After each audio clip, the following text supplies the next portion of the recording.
కాశీ క్షేత్రంలో 9 నెలలు ఉండాలని నిర్ణయించుకుంటూ ఉంటారు కదా. అసలు ఈ 9 నెలలకి కాశీ క్షేత్రంలో నివాసానికి ఉన్నటువంటి సంబంధం ఏంటో తెలియజేస్తారా? బాగుందమ్మా. దుర్గే స్మృతాహరసి భీతిమశేష జంతో స్వస్థై స్మృతా మతిమతీవ శుభం దదాసి దారిద్ర్య దుఃఖ భయహారిణి కాత్వదన్య సర్వోపకారకరణాయ సదార్ద్రచిత్త. పుణ్యప్రద రాశి కాశీ. కాశీ కాశ్రుదీప్తో ప్రకాశించేది అని, ప్రళయకాలంలో కూడా నిలిచి ఉండేటువంటి ఉత్తమమైనటువంటి నగరంట కాశీ.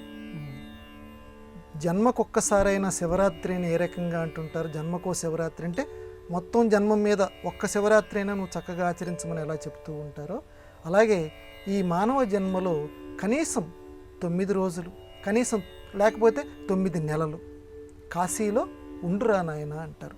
9కి ముడిపెట్టారు. ఏమిటి 9 అంటే ఆలోచన చేస్తే చాలా అంతరార్థం.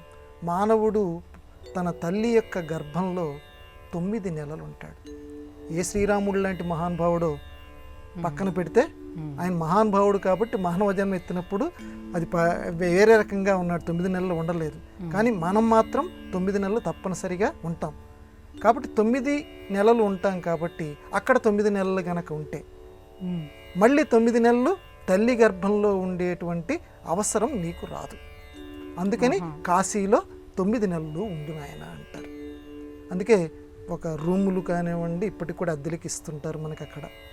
అక్కడ ఇన్ని నెలలకని తీసుకుంటారు. సంవత్సరాల తరబడి ఉండేటువంటి వాళ్ళు ఉంటారు.